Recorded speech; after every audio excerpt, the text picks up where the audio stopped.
जय राधा माधव जय कुंज बिहारी, जय राधा माधव जय कुंज बिहारी, जय राधा माधव जय कुंज बिहारी, जय गोपी जन वल्लभ जय जय गिरधारी, जय गोपी जन वल्लभ जय जय गिरधारी, जय राधा माधव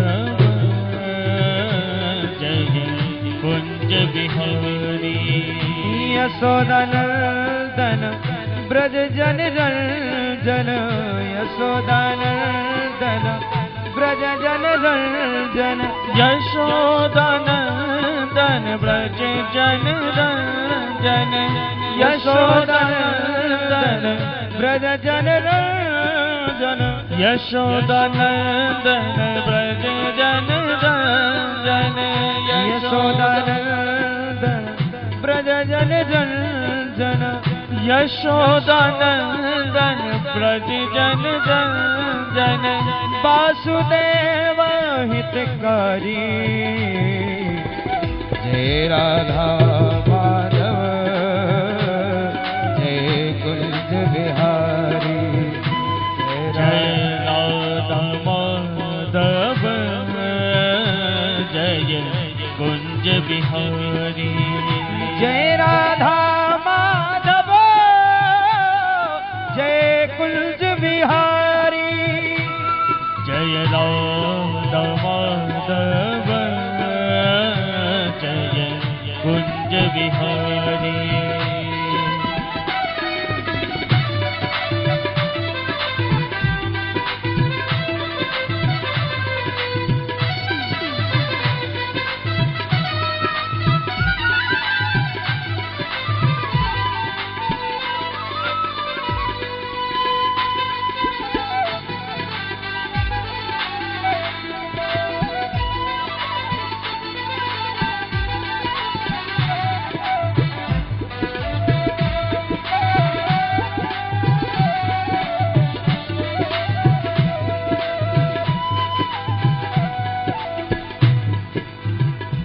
जब से निरखो मैंने श्याम पिया, तब से दिए धीर धरे तो कैसे,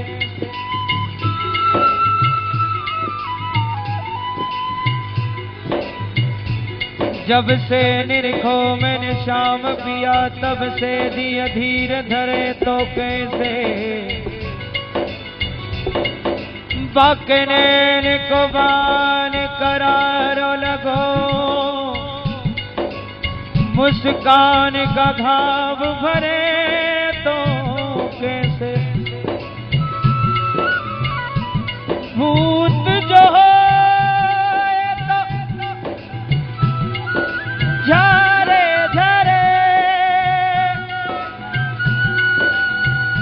लदपूत लगो तो झरे कैसे, नंदपूत लगो तो झरे कैसे, तो जय राधा माधव जय कुंज बिहारी, जय राधा माधव जय कुंज बिहारी, यशोदानंदन ब्रज जन रंजन, यशोदानंदन जन रंजन, यशोदानंदन ब्रज जन रंजन, यशोदानंदन ब्रज जन रंजन, वासुदेव हितकारी, जय राधा माधव जय कुंज बिहारी, जय राधा माधव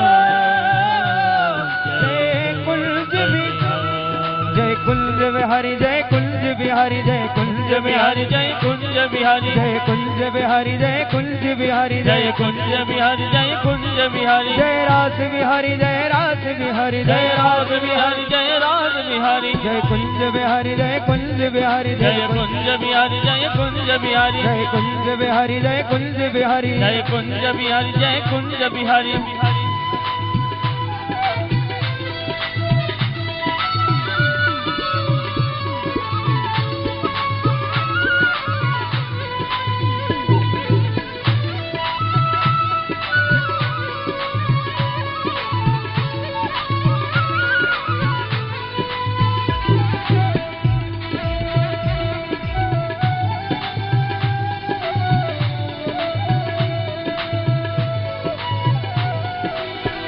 सांवरिया मन भाए गयो रे सांवरिया मन भाए गयो रे सांवरिया मन भाए गयो रे सांवरिया मन भाए गयो रे सांवरिया मेरो सांवरिया सांवरिया मेरो सांवरिया सांवरिया मेरो सांवरिया सांवरिया मेरो सांवरिया सखी नैनों के भीतर समाए गयो रे नैनों के भीतर समाए गयो रे सांवरिया मन भाए गयो रे सांवरिया मन भाए गयो रे सांवरिया मन भाए गयो रे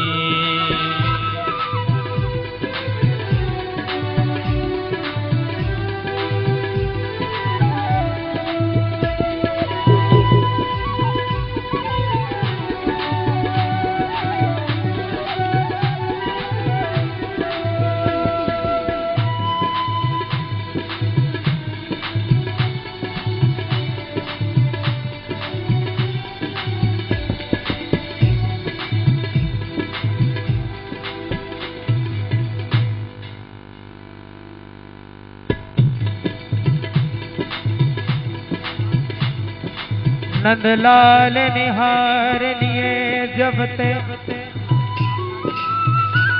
निज देह न गेह सवारन दे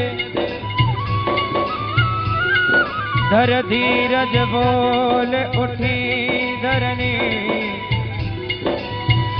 पद नीरज की रज झारन दे पुतली कहे सामने से हट जा असुआ कहे पाए पखारन दे और पलके कह बूंदिल मोहन को अखियां कह और निहारन दे मेरे अंतर बीच समाए गयो रे अंतर बीच समाए गयो रे सांवरिया मन भाए गयो रे सांवरिया मन भाए गयो रे सांवरिया मन भाए गयो रे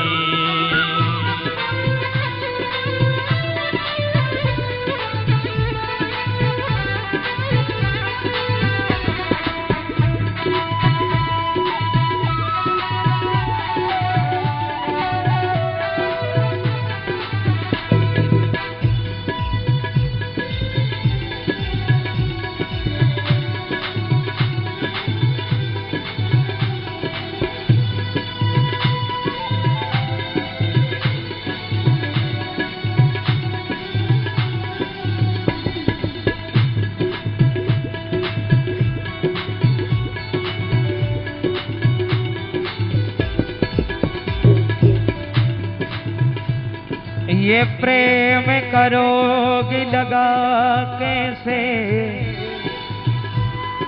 दिल तड़प तड़प के रोता है तेरी याद के बिन कुछ याद नहीं मन जागता है ना सोता तेरे रूप के सागर में फंस कर इस कदर खा रहा होता है।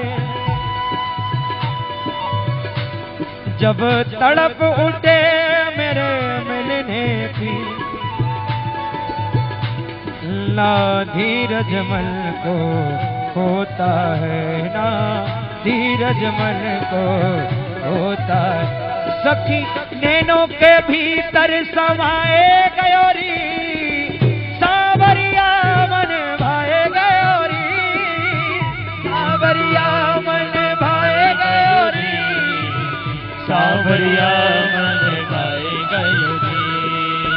सावरिया मेरो सावरिया, सावरिया मेरो सावरिया, सावरिया मेरो सावरिया, सावरिया मेरो सावरिया। सावरिया सावरिया सावरिया सावरिया सावरिया सावरिया सावरिया। नैनों के भीतर समाए गयोरी, सावरिया मन भाए गयोरी, सावरिया मन भाए गयोरी, सावरिया मन भाए गयोरी।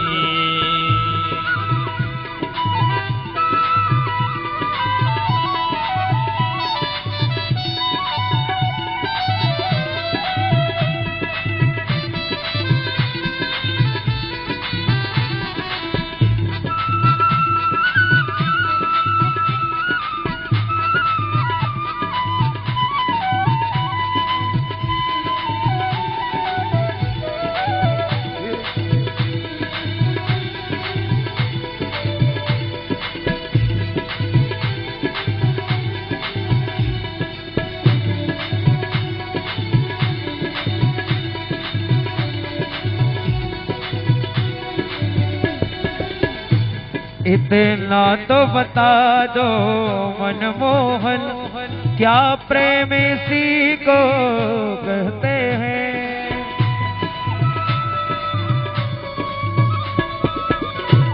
जो तेरे सहारे रहते हैं, बेदारुण दुख क्यों सहते हैं।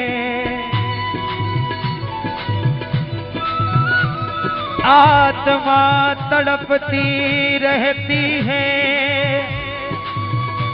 आँखों से बिंदु झरते हैं। जग उनको प्रेमी कहता है,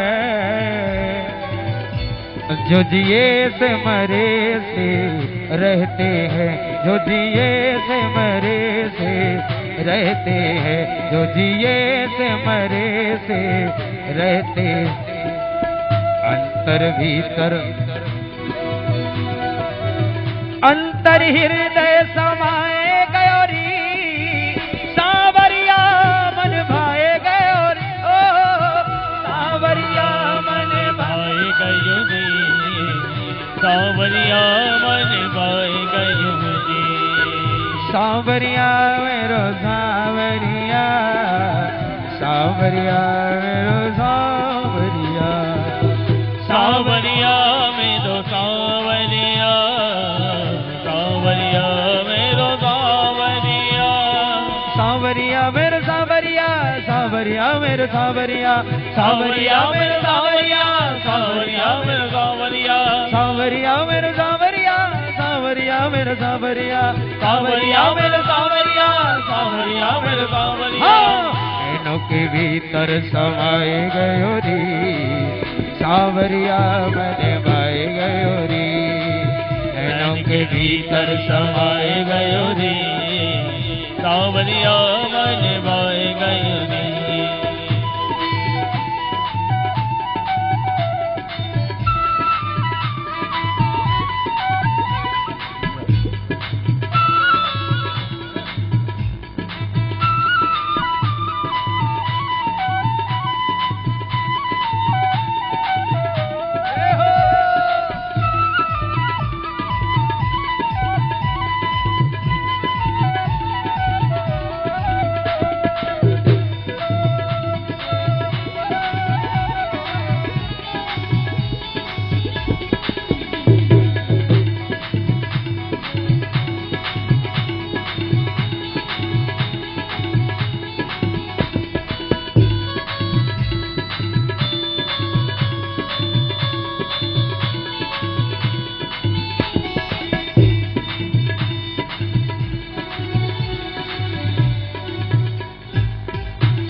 राधे श्री राधे। सभी अपने स्थान पर खड़े हो जाएं। भगवान की आरती होगी। राधे श्री राधे।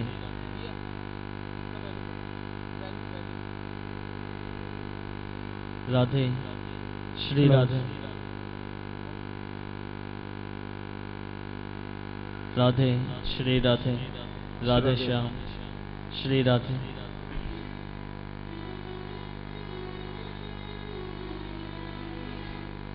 आरती अति पावन पुराण की, धर्म भक्ति विज्ञान खान की।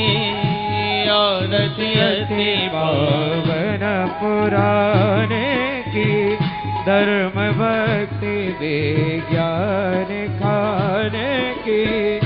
महापुराण भागवत निर्मल, सुख मुख विकलित निगम कल्प फल। परमानंद सुधा रसमय कल, लीला रसी रस रस निदान की। आरती अति पावन पुराण की, धर्म भक्ति विज्ञान खान की। कलिमल मथनी त्रिताप निवारिणी, जन्म मृत्युमय भव भय हारिणी। सेवत सतत सकल सुखकारिणी, तुम हो सदी हरि चरित गान की। आरती अति पावन पुराण की, धर्म भक्ति विज्ञान खान की। विषय विलास विमोह विनाशिनी, विमल विराग विवेक विकासिनी। भगवत वास रहस प्रकाशिनी, परम ज्योति परमात्म ज्ञान की। आरती अति पावन पुराण की, धर्म भक्ति विज्ञान खान की। परमहंस मुनि मन उल्लासिनी, रस हृदय रस रस विलासिनी। मुक्ति मुक्ति रति प्रेम सुदासिनी, कथा अकिंचन प्रिय सुजान की। आरती अति पावन पुराण की, धर्म भक्ति विज्ञान खान की। कर्पूर गौरम करुणावतारम, संसार सारम गुरुविग्रहारम। सदा वसन्तं हृदयारविन्दे, भवं भवानी सतं नमामि। त्वमेव माता जगदा त्वमेव, त्वमेव बन्धु सखा त्वमेव। विद्या द्रविणं त्वमेव, त्वमेव सर्वं मम देव देव। त्वमेव सर्वं मम देव देव। आरती अति पावन पुराण की, धर्म भक्ति विज्ञान गान की। धर्म भक्ति विज्ञान गान की, धर्म भक्ति विज्ञान गान की।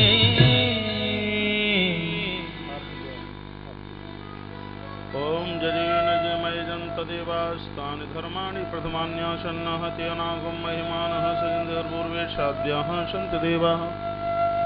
ओम नानासुगन्धि पुष्पाणि यथा कालोद्भवानि च, पुष्पाञ्जलि मया दत्ता ग्रहण परमेश्वरः। मंत्रपुष्पाञ्जलिं समर्पयामि। बोली बांके बिहारी लाल की जय हो। कृष्ण कन्हैया लाल की जय हो। राधा माधव सरकार की जय हो। शंकर भगवान की जय हो। जगदम्बे माता की जय हो। श्री रामचंद्र भगवान की जय हो। श्री हनुमान जी महाराज की जय हो। सदगुरुदेव भगवान की जय हो, भागवत भगवान की जय हो, सत्य सनातन धर्म की जय हो, धर्म की जय हो, अधर्म का नाश हो, प्राणियों में सद्भावना, विश्व का कल्याण हो, गौ माता की जय हो, भारत माता की जय हो, जय जय श्री राधे, जय जय श्री राधे, जय जय श्री राधे श्याम। बोलिए वृंदावन बिहारी लाल की जय हो, जय जय श्री राधे श्याम। पर मंगल में परात्पर अखिलेश्वर कार्य भवनालय भक्ति वांछा कल्पतरु ऐसे भगवान श्री छेल बिहारी मुकुट बिहारी अवध बिहारी ऐसे श्री राधा माधव की असीम अनुकंपा से आयोजित श्रीमद् भागवत कथा ज्ञान गंगा जो परम पूज्य महाराज श्री के श्री मुख से आज द्वितीय दिवस की बेला में हम कथा का आनंद लेंगे।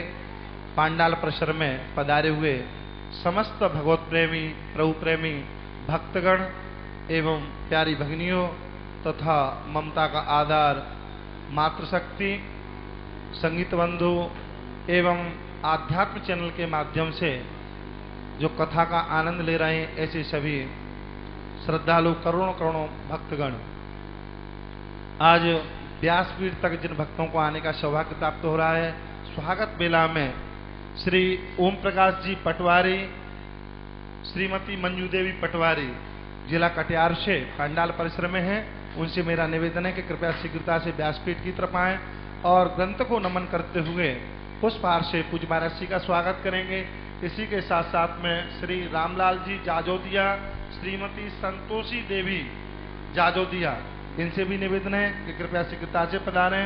श्री रंजीत जी मोहन का, श्रीमती खुशबू बहन मोहन का, इनसे भी निवेदन है कि ये भी कृपया शीघ्रता से पधारें। श्री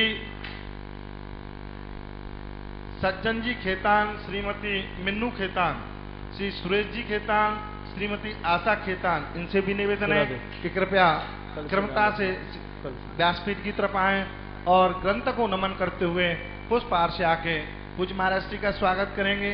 इसी के साथ साथ में श्री ललित जी सिंघानिया, श्रीमती लता देवी जी और भाई श्री कमल जी पोद्दार, जो आदमी जो हमारे कथा के जो मुख्य जमान है भाई श्री भोलानाथ जी के भांजे हैं, जो मेडिकल कॉलेज कोलकाता में अध्ययनरत हैं, और उनसे भी मेरा निवेदन है कि कृपया व्यासपीठ की तरफ आएं और पुष्पहार से आके पूज्य महाराज श्री को आके नमन करते हुए उनका स्वागत करेंगे। इसी के साथ साथ में श्री जय अग्रवाल, ये भी भोलानाथ जी के भतीजे हैं, उनसे भी मेरा निवेदन है कि कृपया व्यासपीठ की तरफ आएं और ग्रंथ को नमन करते हुए पुराण को नमन करेंगे और फिर अपना जाके यथास्थान पर जाके अपने यथास्थान पर जाके बैठें। इसी के साथ साथ में कल से कथा प्रारंभ हो चुकी है। आज कथा का द्वितीय दिवस है। पूज्य महाराज जी के श्री मुख से कुछ ही क्षणों में हम कथा का आनंद लेंगे।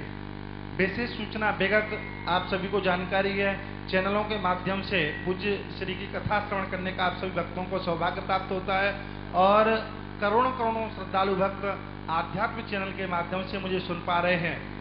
आप सभी को विगत जानकारी हो कि जो कथा अभी यहाँ 9 तारीख से लेकर 16 तारीख तक 3 बजे से लेकर 7 बजे तक पूज्य श्री के श्रीमुख से आप कथा श्रवण कर रहे हैं। इसी तरीके से विराट अद्भुत कार्यक्रम नेम सारंड की माटी डिस्ट्रिक्ट सीतापुर उत्तर प्रदेश में विराट आयोजन, जहाँ 108 यजमान होंगे और 108 ही आचार्य विद्वान ब्राह्मण होंगे, जिनके द्वारा भागवत का मूल पाठ और पूज्य श्री द्वारा हम और आप सभी भक्तों को कथा श्रवण करने का सौभाग्य प्राप्त होगा।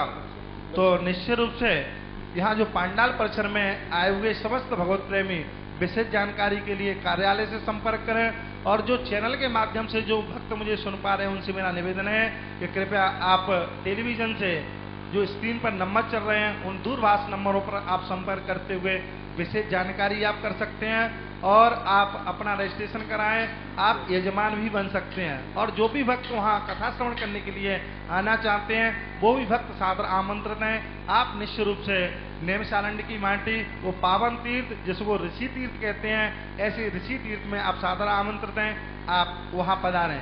इसी के साथ साथ में होली के पावन पर्व पर वृक्ष और राशि कोष परिक्रमा, जो प्रतिवर्ष ये वृंदावन की होली, वृंदावन की छठा अपने में अद्भुत होती है और वृंदावन को होली के नाम से और श्रावण मास के नाम से जाना जाता है। यदि होली देखनी हो तो वृक्ष क्षेत्र की आगे आप देखें, उसके लिए आप सादर आमंत्रित हैं। आप निश्चित रूप से आप वृंदावन पधारें। होली के पावन पर्व पर 26 फरवरी से लेके 5 मार्च तक वृक्ष और राशि कोष परिक्रमा का कार्यक्रम रखा गया है, जो प्रतिवर्ष जो कार्यक्रम होता है। और इस आयोजन की विशेषता होती है, उसमें कई शंकराचार्य एवं धर्माचार्य और आचार्यों का पदार्पण होता है, उनके साथ भी मिलना होता है और महाराज जी के साथ हम और आप सभी होते हैं। जो ब्रज क्षेत्र में, ब्रज धरा में, जो उत्तराखंड की माटी में जो भगवान बद्री विशाल विराजमान है, माँ गंगोत्री यमुनोत्री साक्षात ब्रज भूमि में जिनका दर्शन करने का सौभाग्य प्राप्त होता है, तो आप भक्त सभी वहां सादर आमंत्रित हैं। और उसके लिए भी मेरा निवेदन रहेगा, कृपया तारीख का आप विशेष ध्यान रखें। 26 फरवरी से लेके 5 मार्च तक आप उसके लिए पधारें और अपना रजिस्ट्रेशन कृपया शीघ्रता से कराएं। उसके लिए भी आप हमारी वेबसाइट से भी संपर्क कर सकते हैं और दूरभाष नंबरों पर आप संपर्क करें। पांडाल परिसर में जो भक्त बैठे हैं उनसे मेरा निवेदन है कि कृपया आप कार्यालय से इसके लिए जानकारी कर सकते हैं। इसी के साथ साथ में अब पूज्य महाराज जी के श्री चरणों में मेरा निवेदन रहेगा कि कृपया आज की कथा से सभी भक्तों को जोड़ते हुए भक्तों को कथा से जोड़ें। इसी के साथ में आप सभी को जय श्री कृष्ण, जय श्री राधे, बोले वृंदावन बिहारी लाल की जय, जय जय श्री राधे श्याम, बोली कुंज बिहारी लाल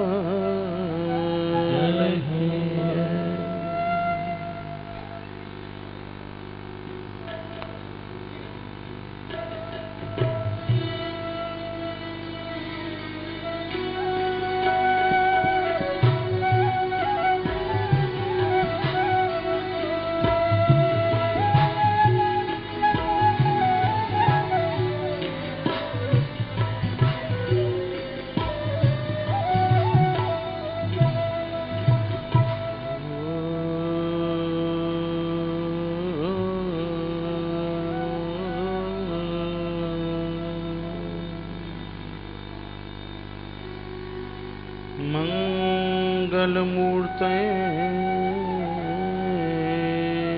नमः। वाणी विनायको नमः। श्री शांब सदाशिवाय नमः। श्री गुरु चरण कमलेभ्यो नमः। श्री हनुमते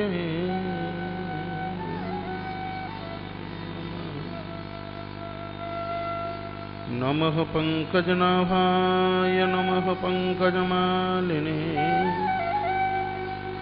नमः। पंकजनेत्राय नमस्ते पंकजाय। मनोजवं मारुततुल्यवेगं जितेन्द्रियं बुद्धिमतां वरिष्ठं वातात्मजं वानरयूथमुख्यं श्रीरामदूतं शरणं प्रपद्ये। नारायणं नमस्कृत्य नरं चैव नरोत्तमं देवीं सरस्वतीं व्यासं ततो जयमुदीरये। ध्यानमूलं गुरुर्मूर्ति पूजामूलं गुरुर्पदम् मंत्रमूलं गुरुर्वाक्यं मोक्षमूलं गुरुकृपा। हरे कृष्णा कृष्णा कृष्णा हरे हरे, हरे राम राम राम हरे हरे। श्री गुरु चरण सरोज रज निज मनो मुकुर सुधार। वरनौ रघुवर विमल जस जोदायक फल अशदो मां सद्गमयि तमसो मां ज्योतिर्गमयि मृत्युमामृतगमय। ओम शांति शांति ही शांति ही। आइए भगवत नाम उच्चारण कर लें, जिह्वा पवित्र हो जाएगी।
Hare Ram Ram Ram Hare Hare Hare Krishna Krishna Hare Hare Hare Ram Ram Ram Hare Krishna Krishna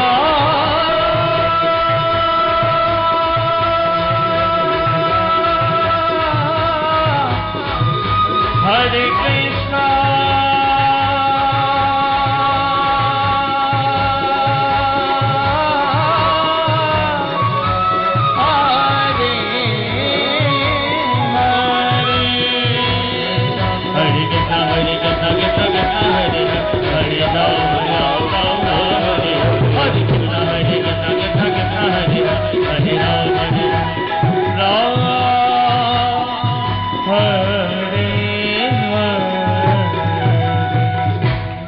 कुंज विहारी लाल की जय हो। श्री हनुमंत बलवंत महाराज की जय हो।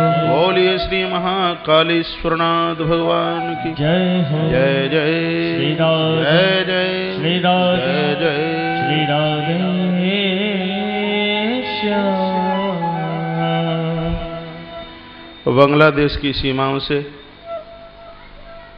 सटी हुई यह धरती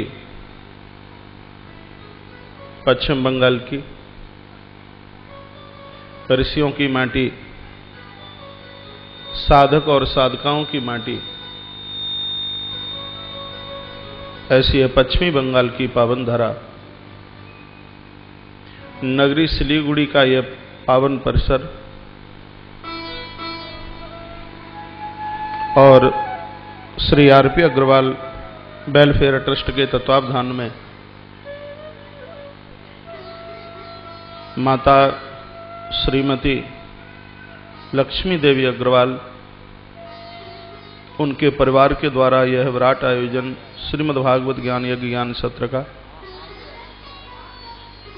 जिस आयोजन के मुख्य परीक्षित के रूप में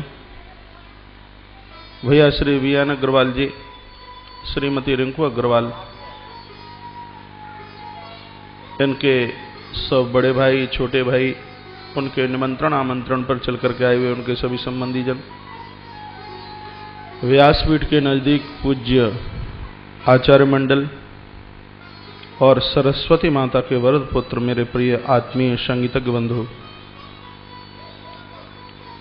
और आयोजन से जुड़े हुए सभी कार्यकर्ता जन, आप सभी के हृदय में नित्य विराजित होने वाले मैं अपने प्रभु परमात्मा के दर्शन करते हुए आपकी आस्था और भावना को एक बार नहीं करोड़ों करोड़ों बार प्रणम्य भाव से नमित होते हुए, श्रीमद् भागवत यह हमें 4 पुरुषार्थ देती है। धर्म अर्थ काम मोक्षाणाम साधनम शान संशय। इसमें बिल्कुल भी संशय नहीं है।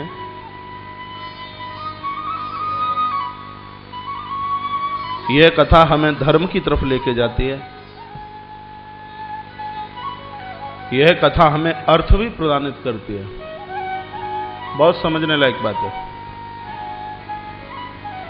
यह कथा कामनाओं की पूर्ति तो करती ही है, यह कथा हमें मोक्ष भी देती है। लेकिन वर्तमान समय में यह लोगों का दुर्भाग्य है, लोगों ने 2 पुरुषार्थ को छोड़ दिया, धर्म को छोड़ दिया, मोक्ष को छोड़ दिया। बीच वाले 2 के पीछे लगे हैं, ज्यादा से ज्यादा अर्थ हो और ज्यादा से ज्यादा हमारी कामनाओं की पूर्ति हो। इस सिलीगुड़ी की पवित्र व्यासपीठ से मैं निवेदन करना चाहूंगा, अर्थ बुरा नहीं है। अर्थ नहीं होगा तो आप धर्म सत्कर्म करोगे कैसे? धर्म 2 प्रकार से कमाया जाता है, एक शरीर से, एक द्रव्य से। अर्थ से भी धर्म कमाया जाता है। हाँ, बात यह है, जो अर्थ धर्म से नहीं जुड़ा हुआ है, ऐसा अर्थ अनर्थ पैदा कर देता है। इसलिए अर्थ को जोड़िए धर्म से और मीरा की तरह अपनी कामनाओं को जोड़िए मोक्ष से। जिंदे जी मुक्त हो जाना, ये आप ये नहीं है कि मृत्यु के बाद व्यक्ति को कोई ऐसी स्पेशल जगह मिलती हो, उसका नाम मोक्ष है, उसका नाम मुक्ति है। संसार में रहते हुए संसार की कोई वासना आपको अपनी तरफ आकर्षित ना कर पावे, हमारे तो ग्रंथ कहते हैं यही परम मुक्ति है। हाँ, यही भक्ति है। तो अर्थ को धर्म से जोड़िए और कामनाओं को मोक्ष से जोड़िए। कैसे कामना को मोक्ष से जोड़नी है? हे प्रभु परमात्मा, मैं इतने साल का तो हो गया, तेरी तो परछाई भी नहीं देखी, मुझे संसार की वस्तुएं नहीं, बस मुझे तेरी कृपा की आवश्यकता है। ये कामना। बात आ रही है समझ में? हल्के से आ रही है। इसको इस ढंग से समझने की कोशिश कीजिए। धर्म और मोक्ष एक बहती हुई नदी के 2 तट हैं। अर्थ और काम बहती हुई नदी है। अर्थ को संतों ने नदी कहा, कामनाओं को नदी कहा, क्योंकि पैसा जैसे एक जगह नहीं रुकता। आज 100 की नोट आपकी जेब में, कल किसी और की में, परसों किसी और की में। जैसे पैसा एक जगह नहीं रुकता, उसी प्रकार से नदी का पानी भी एक जगह रुकता कहां है। इसलिए संतों ने अर्थ को नदी का रूप दिया, कामनाओं को नदी कहा। तो बहती हुई नदी है ये अर्थ और काम, ये धर्म और मोक्ष इस नदी के दो तट हैं। यह आप सब जानते हैं, नदी वही बढ़िया है जो अपनी सीमा के बीच बहती है, अपने तट के बीच बहती है। जो नदियां अपनी सीमाओं को तोड़ती हैं, ऐसी नदियां लोगों को समाप्त कर देती हैं, खत्म कर देती हैं। बस मैं यही निवेदन करना चाहूंगा, अर्थ और काम की नदी यदि धर्म और मोक्ष के तट को तोड़ने का काम करें तो ये अर्थ और काम दोनों के दोनों लोगों का विनाश कर डालते हैं, लोगों को छोड़ते नहीं किसी भी प्रकार का। इसलिए अर्थ और काम को धर्म और मोक्ष के बीच में रखिए। तो श्रीमद् भागवत की वह कथा है, अर्थ तो देती है, ऐसा अर्थ देती है जो अनर्थ पैदा ना कराए। आप कथा सुनते हैं, मुझे नहीं लगता कि ग्राहक के ऊपर आप दया ना करें। कथा सुनने वाले, सत्संग करने वाले लोग, मुझे यह नहीं लगते कि वो तौल में कुछ कम दे सकते हैं। सत्संग से, भगवान से जुड़े हुए लोग, मुझे यह नहीं लगता बिल्कुल भी कि वो वस्तु में कभी मिलावट कर सकते हैं। कहीं महाभारत की कथा में मैं निवेदन कर रहा था कि भाव में 1 रुपया ज्यादा ले लेना, लेकिन कभी तौल करके कम और वस्तु में कभी मिलावट ना करना, तो आपका कर्म पूजा बन जाएगा। ताली कमजोर बजी, इसका मतलब समझ में नहीं आई बात। कथा आती है महाभारत में, एक महात्मा है जावाली ऋषि, 60,000 साल तक इन्होंने तप किया। मध्य प्रदेश में वो स्थान ही जबलपुर के नाम से बन गया। इतनी लंबी जटाएं हो गई कि एक गौरैया ने, एक पंछी ने उनकी जटाओं में आकर के घोंसला बना लिया। मन में बात आई कि मैं इतना बड़ा तपस्वी, पंछियों ने मेरी जटाओं में घोंसला बनाया, बड़ा मैंने तप किया। आकाशवाणी हुई और कहा कि हे महर्षि, अहंकार ना करना, तुलाधार वैश्य के सामने, तुलाधार बणिये के सामने तुम कुछ भी नहीं हो। ये आकाशवाणी ने कहा। उसी समय महात्मा जावाली चले और सीधे काशी पहुंचे। पता लगाते हुए तुलाधार वैश्य कौन है, किसी दुकान पर पूछने लगे कि मुझे तुलाधार वैश्य से मिलना है। उस व्यक्ति ने कहा, लोग मुझे ही तुलाधार के नाम से जानते हैं, शायद आकाशवाणी की आवाज सुनकर के तुम यहां आए। महात्मा जी ने कहा, तुम्हें कैसे पता लगा? तुलाधार वैश्य रो पड़े और कहा, ये तराजू मेरा मंदिर है। सामने तराजू था, कहा ये तराजू मेरा मंदिर है, कर्म मेरी पूजा है। मैं तो बाबा विश्वनाथ के दरबार में जा नहीं पाता, भगवान भोलेनाथ के भक्त हैं। वैश्य तुलाधार का समय मुझे मिलता नहीं है, मैं तो वहां जा नहीं पाता। लेकिन क्या बताऊं, मैंने कभी वस्तु में मिलावट नहीं की, मैंने कभी अपने तराजू से किसी को नाप कर तौल करके कम नहीं दिया। इसलिए भोलेनाथ रोज मेरे ऊपर कृपा करने के लिए आते हैं। विश्वास नहीं तो देखिए, जैसे ही जावाली महात्मा ने देखा तो तराजू में बाबा विश्वनाथ महाराज जैसे झूले में झूल रहे हों, ऐसे झूलते नजर। और क्या बोले भगवान का, जिस समय मेरा बेटा तुलाधार ग्राहकों से बात करता है तो मुझे ऐसा लगता है कि यह मेरे स्तुति का गायन कर रहा है।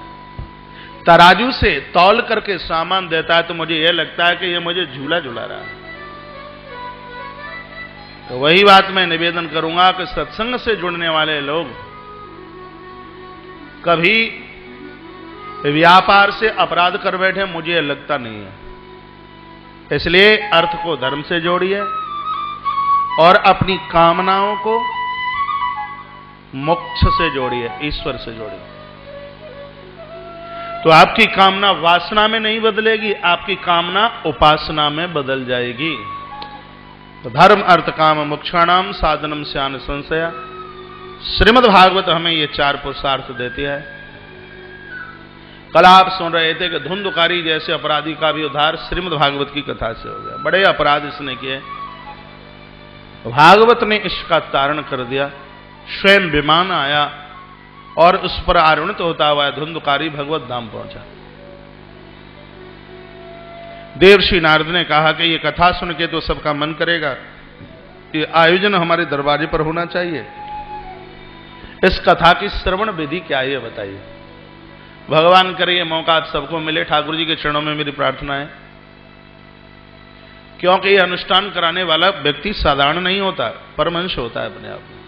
ये मौका सबको मिले, प्रभु के चरणों में प्रार्थना करता हूं। कहा कि जब किसी के मन में यह पुराण की कथा कराने का मन आवे तो अपने पुरखों का धन्यवाद। पूर्वजों की कृपा के बिना यह शुभ संकल्प मन में आ ही नहीं सकता। कथा कराने की बात मन में आई है, परमात्मा बहुत बड़ी कृपा करने को जा रहा है, ऐसा भागवत में लिखा है। अथ तेषम प्रवक्ष्याम सप्ताह श्रवणे विधिम शाहर्यैर्वशुश्चैव प्रायशाद्यो विधिस्मृता। कथा कराने की बात आवे तो देवज्ञम समायुय मूर्तम प्रतिनियक्ष, किसी जानकार विद्वान ब्राह्मण के पास पहुंचा जाए, चरणों में वंदन करे, प्रणाम करे और कहे भगवान की कृपा से, पूर्वजों के आशीर्वाद से मेरे मन में ऐसी बात आई है, मैं आयोजन कराना चाहता हूं, आप कोई बढ़िया सा मुहूर्त निकाल दीजिए। मुहूर्त हाथ में आ जावे तो कम से कम 1 महीने पहले से पूरी तैयारियों में लग जाए। नारद बाबा ने पूछा कि तैयारियां तो होंगी पैसों से, यह बताइए कि आयोजन में पैसा कितना खर्च होगा, ये पूछा। तो जवाब दिया, विवाहे आदृशम वित्तम तादृशम परिकल्पयेत।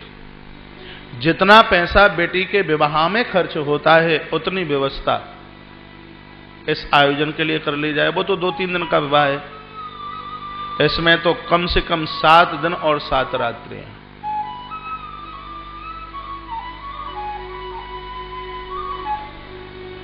नारद बाबा ने कहा तो फिर तो हो गई कथा। बेटी का जब से जन्म होता है तब से चिंता होती है, विवाह कैसे होगा। कहा अपनी क्षमता के अनुसार अनुष्ठान के ऊपर वह पैसा खर्च करे। बड़ी बात यह है कि आपकी गाड़ी में पेट्रोल कितनी डलती है लिख लेना, सब्जी कितनी की आती है लिख लेना, लेकिन आपने धर्म के ऊपर कितना खर्च किया है, बिटिया के विवाह में कितना खर्च किया, मंदिर में आप क्या चढ़ा करके आए हैं, गरीब को आपने क्या दिया, ये आप किसी कागज में न लिखना। बेटे के विवाह में क्या खर्च किया है इसका अंकलन आप करना, लेकिन बिटिया के विवाह में आपने क्या खर्च किया ये तो सोचना भी नहीं, लिखना भी नहीं, क्योंकि बिटिया का विवाह तो एक यजन है, एक यज्ञ है। आयोजन में आपने क्या धर्म सत्कर्म, कहीं आपने कोई मंदिर बनवाया, लोग पूछें क्या खर्च किया, का पता नहीं, भगवान की कृपा से जो उन्होंने चाहा उतना लग गया है। इस आयोजन के लिए भी आपको कोई पूछे कि आपने क्या खर्च किया, का जैसे भगवान की कृपा उन्होंने जो चाहा वो हो गया, पता नहीं क्या खर्च हुआ। लिखने को इतने साल में हम तीर्थों में भगवान की कृपा से नी के माध्यम से बड़े बड़े आयोजन हो जाते हैं। लोग हमें पूछते भी हैं, महाराज जी इतना बढ़िया सफल आयोजन हुआ, इसमें क्या खर्चा आ गया होगा।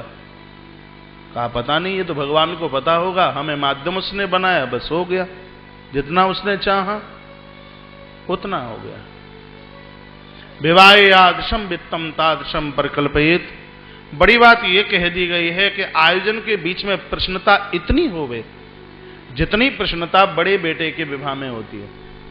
जब बड़ी बहू आती है घर में, माताओं को पता है कितनी खुशी होती है, भले ही 2 महीने बाद आके धक्का देना शुरू कर दे, लेकिन खुशी बहुत होती है। फिर तो यूं सब विवाह होते ही है, लेकिन अब बड़ी बहू आती है तो बात ही कुछ अलग है। उससे भी अनंत गुणी प्रसन्नता कथा के जनों के बीच में हो गई। एक बहुत सुंदर बात यहां ये कही, ये सब नियम विधि आप सुन लीजिए, जरूरी है। कहा भूल करके भी आयोजन के बीच में क्रोध ना आवे, कोई कुछ कह दे उसको आशीर्वाद मान ले। हाँ, क्रोध ना करे, झगड़ा ना करे, बिल्कुल बर्फ की सिल्ली की तरह ठंडा हो जाए। कोई कुछ भी कह जाए, कहीं किसी को कुछ बोले नहीं, फिर आप इस कथा के अनुष्ठान का आनंद देखिए। लिखा है, फिर निवेदन किया गया है, देशे देशे तथा से हम वार्ता प्रेष्या प्रयत्नता, जगह जगह निमंत्रण पत्र भेजे। कहे भगवान की कृपा से यह आयोजन होने के लिए जा रहा है, आप अपने सब परिवार सहित आप पधारिए। श्री भागवत पीयूष पानाय रसलम पटाहा। और उन श्रोताओं को चाहिए, उनको पता लगता है कि कहीं भागवत की कथा हो रही है तो वो ऐसे दौड़ पड़े जैसे किसी रंग को यह पता लग जाए कि सोने की मुद्राएं बांटी जा रही हैं, जैसे वह भागता है उसी प्रकार से कथा के लिए वह दौड़ पड़े। लिखा गया है पैदल चले, बड़ी अच्छी बात है। कथा तो सिर के भर चलते चलते सुनने को मिल जाए, पाम भी न हो, खोपड़ी के भर चले, पांडल तक पहुंच जाए, अपने भाग्य की सराहना करना। ग्रंथ में लिखा है अक्षय पुण्य होते हैं तब कहीं व्यक्ति को पूरी सप्ताह भागवत सुनने का फल प्राप्त है, पूरी भागवत सप्ताह में उसकी उपस्थिति लगती है। इसलिए बताया जाता है कि वक्ता से पहले श्रोता परिसर में जाकर के बैठे और आरती के बाद में प्रसाद लेने के बाद ही वह परिसर से वह प्रस्थान करे। इस नियम का वर्णन किया है। पूछा गया है कथा कहां कराई जाइए और पूछ लिया कथा कहां कराई जाए का तीर्थे बापी बने बापी ग्रहे वा श्रवणम मतम विशाला वसुधा यत्र कर्तव्यम तत्कथा स्थलम। कथा जहां कराई जाए वह स्थान विशाला वसुधा, बड़ी लंबी चौड़ी जगह हो। घर पर कथा कराते हैं 1 गुना फल है, सुन लो। किसी मंदिर पर कथा कराते हैं तो और उसका 10 गुना ज्यादा फल है। तीर्थ में कथा कराते हैं तो उसका और 10 गुना ज्यादा फल है। तीर्थ में भी कोई मंदिर है वहां कथा कराते हैं तो उसका और 10 गुना ज्यादा फल है। किसी नदी के किनारे कथा कराते हैं तो उसका फल और 10 गुना ज्यादा है। किसी पहाड़ी के ऊपर आप आयोजन कराते हैं तो उसका फल और 10 गुना ज्यादा है। समुद्र के किनारे यदि आप कथा कराते हैं तो उसका फल और 10 गुना ज्यादा है। सप्तपुरियों में आप कथा कराते हैं तो उसका फल और 10 गुना ज्यादा है। अपने गुरुदेव की सानिध्यता में कहीं आप कथा कराते हैं, ग्रंथ में लिखा है, तो उस कथा का फल अपने आप में और 10 गुना ज्यादा है। फिर लिखा हुआ है कि जहां श्रोताओं को आने में, जाने में, बैठने में किसी भी प्रकार की कोई दिक्कत न हो, ऐसे स्थान पर आयोजन कराने पर आयोजन का फल अनंत गुना अपने आप में हो जाता है। तो एक बार आप मुझे यहां बता दीजिए कि आप यहां आते हैं, आपको आने में कोई दिक्कत तो नहीं होती, जाने में कोई दिक्कत तो नहीं होती, यहां बैठने में कोई दिक्कत तो नहीं होती है, गद्दा गुदगुदा है, नीचे से कुछ चुभता तो नहीं है, सब कोई दिक्कत तो नहीं है, कोई परेशानी तो नहीं है, कथा के बाद में प्रसाद मिलता है? तो निश्चित रूप से इस आयोजन का फल भी अपने आप में अनंत गुना है, करोड़ गुना नहीं, इसका फल अपने आप में अनंत गुना है। कथा में आने वाले श्रोताओं का इतना मान होवे, कितना, जितना मान बिटिया के विवाह में जो बाराती लोग आते हैं, जो मान बारातियों का किया जाता है, इतना मान। कथा में जितने रिश्तेदार आए हैं उनको इस प्रकार से खिलाइए, उनको इस प्रकार से रखिए, ऐसे भोजन कराइए, सौगंध खिला खिला के उन्हें भोजन कराइए। कैसे? जैसे जब दामाद आता है तो सासू उसको भोजन कराती है, माता अपने बेटे को तो भोजन कराती है, लेकिन उससे भी ज्यादा इनको जिमाने में, दामाद को जिमाने में उनको ज्यादा बढ़िया लगता है, अच्छा लगता है। एक छोटी सी बात मैं आपको सुनाई दूं, श्रोताओं का कैसे मान हो बे। किसी भाई की नई नई शादी हुई तो वह 5 मित्रों को साथ लेता हुआ पत्नी के पियर पहुंच गया। पत्नी का पियर आपको पता है क्या लगता है, तो वहां पहुंचा, पंक्ति लगा करके बैठे हैं। अब अगल बगल की तो माताएं आई जाती हैं। एक ने दूसरे से पूछा, यूं बताओ जा में दामाद कौन सो है? दूसरे ने कहा वो चुपचाप सा बैठा है वो है। तीसरी ने कहा नहीं इधर उधर देखता है वो है। एक ने कहा नहीं जो चुलबुला सा है वो है। एक ने कहा नहीं ये बिल्कुल शांत स्वभाव से बैठा है वो है। तो एक बोली काय के लिए तुम पगली हो रही हो, जब सासू परोसने के लिए आएगी तब तो अपने आप पता लग जाएगा कि दामाद कौन सा है। इतने में सासू आई परोसने के लिए। पहले नंबर वाले की दाल में आधा चम्मच घी, दूसरे वाले की थाली में, कटोरी में आधा चम्मच घी, तीसरे और चौथे की में ही इतना डाला। लेकिन जो 5वें नंबर पर बैठा था तो अचक से उसकी कटोरी में 2.5 चम्मच घी डाल दिया उसने चुपके। बगल वाली ने कहा बस यही दामाद है, बताने की जरूरत नहीं पड़ी। तो मैं यह निवेदन कर रहा हूं व्यासपीठ से, आपकी दरवाजे पर रिश्तेदार लोग आए हैं, अपने भाग्य की सराहना करना। आज का समय इतना व्यस्त है, किसी के पास समय नहीं है। एक आपका है प्रेम और उनका है पुण्य, ये दो चीज नहीं मिलेंगी तब तक इन आयोजनों में जा नहीं सकता व्यक्ति। बुलाने वाले का ना होवे प्रेम और जाने वाले का ना होवे पुण्य, तब तक कथा में परिसर में कोई व्यक्ति पहुंच नहीं सकता। तो आपकी इतनी भीड़ लगे। कल मैंने इतने टेलीफोन सुने रात को, जिन जिन के पास मेरे नंबर थे, पहले से जो लोग जुड़े हैं, बहुत इस कथा को लोग सुन रहे हैं। का महाराज जी कथा के पहले दिन पांडाल भरा भरा सा लग रहा था। तो मैं उन्हें निवेदन कर रहा था, आज खाटू श्याम बाबा का कोई जागरण था, नहीं तो और भी ज्यादा लोग इकट्ठे होते। तो देखने वालों को, सुनने वालों को भी बड़ा अच्छा लग रहा है। आपके सब इतने लोग आए हैं। और हम तो कहते हैं कि संबंध वहां करो बच्चों के जहां खूब घर भरा हुआ हो। ये हम दो और हमारे दो वाला प्रकरण न चलाओ, जहां देवरानी भी हो, जेठानी भी हो, सासू ससुर भी हो। अब तो ये दुर्भाग्य, बिटिया को संबंध के लिए जाया जाता है, वहां से उसका पति टेलीफोन करेगा, घर बहुत बढ़िया है लेकिन घर में सासू नहीं है। तो बेटी की मां कहती है, अभी भी किसी को पूछना है कैसे बढ़िया घर कहां मिलेगा, कर दो संबंध। हमारी बूढ़ी माताओं का सासू का तो नाम ही इतना बदनाम कि यमराज के हाथ से चिट्ठा खो गया। बेटी के पुण्यों में कमी होती है तब उसको सासू ससुर नहीं मिलता है। तो बड़ी प्रसन्नता के साथ जो आए हैं उनका मान हो, उनका सम्मान हो। तत्पश्चात निवेदन किया गया, कथा कहने वाले वक्ता का मुंह पूर्व में है, तो कथा का जो प्रमुख परिचित बना है उसका मुख उसके बिल्कुल सन्मुख है। यदि वक्ता का मुंह उत्तर की तरफ है तो श्रोता का मुंह दक्षिण की तरफ हो, बिल्कुल किसी भी प्रकार का कोई दोष नहीं है। कथा परिसर में जगह जगह चतुर्दक्षम ध्वजारोपो वही संपद विराजिता, जगह जगह ध्वजाएं लगाई जाए। आपके यहां तो पहले से बिना कही लगी हुई है, तुलसी का गमला रखा हुआ हो। फिर पूछा गया है कि वक्ता का लक्षण क्या है, कथा कहने वाला कैसा हो। कविरक्तो वैष्णवो विप्रो वेद शास्त्र विशुद्धिकृत। कथा कहने वाला जो वक्ता है, सबसे पहली बात बताइए, विरक्तो वैरागी, धर्म के प्रति पूर्ण समर्पण। आयोजन के माध्यम से जो पैसा आता है वो अपना पेट भरने के लिए नहीं, वो परमार्थ में लगे। हम तो कहते हैं पूरे दुनिया के वक्ताओं को यह श्लोक दिन में 10 बार पढ़ लेना चाहिए। पुराण के माध्यम से, ग्रंथ के माध्यम से जो पैसा आता है वो पूर्ण रूप से सत्कर्म में लगे, बढ़िया काम में लगे, परमार्थ में लगे, अच्छी जगह खर्च हो। यह वक्ता का पहला लक्षण है। गरीबों की सेवा करे, गौ माता की सेवा करे, दरिद्र के अंदर ईश्वर का दर्शन करे, यह वक्ता का प्रथम लक्षण विरक्तो। दूसरा बताया है वैष्णव, सनातन धर्म का परावलंबी है। भाई भीम जी की बात सुनो, सुनो।